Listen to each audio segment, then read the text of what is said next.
दीदी अरे हौ देखना के ह जे हंस रहल बा। ऊ लड़की के मामा हुए। तहार बियाह जब हो जाइनू त तोहरो मामा लगी है। हंसता मामा हो। हाँ मामा। हंसता मामा हो। हंसता मामा हो। गोनू झाजी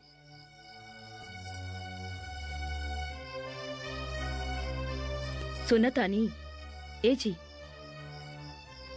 का बात बा? अरे अपना दरवाजा पर कबे से केहू आवाज लगावा था। इतना रात के आई हो? रौरे नाम लेके तो बुलावा था लोग। अच्छा देखा तनी।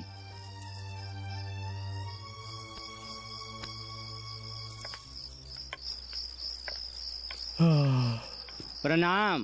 प्रणाम। अपने ही के पंडित गोनू झाजी बानी जी। हमनी के स्वजातीय बानी जा। चली बैठी लोगी ना, हम बिछाऊं लेके आओ तनी। सुन तारू 4 मूर्ति ब्राह्मण आइल बा लोग, जल्दी से उनका भोजन के व्यवस्था करो। ठीक बा।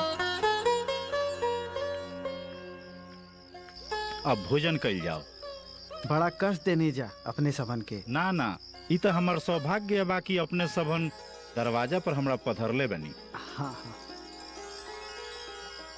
बताओ जाओ तब कैसे कैसे आइल गइल ह?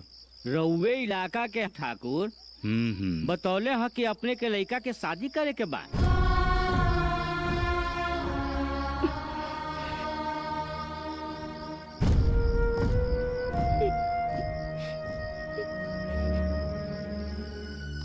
जे भी रुआ के बतैले बा उ गलत बतैले बा।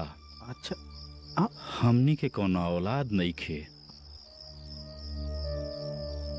अच्छा अच्छा बुरा ना माने, हमरा का पता रहे ठाकुर के मन में रउआ प्रति इतना खोट बा।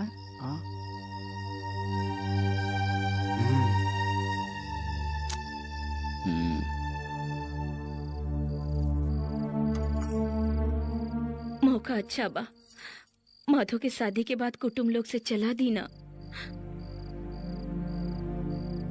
ठीक कह तरु।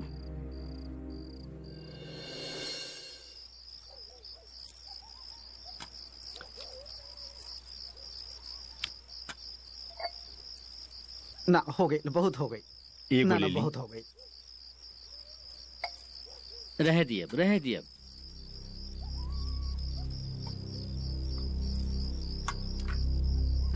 वैसे एगो हमार साला बा माधो, लड़का सुंदर बा, पढ़ल लिखल बा, अपने देख लेहल जाई। उ लड़का हमरा हाथ में बा।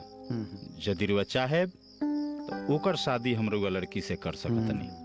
तो कष्ट करके एगो फोटो व तनी टिप्पण हमरा के दिया जाओ। जी दियाई।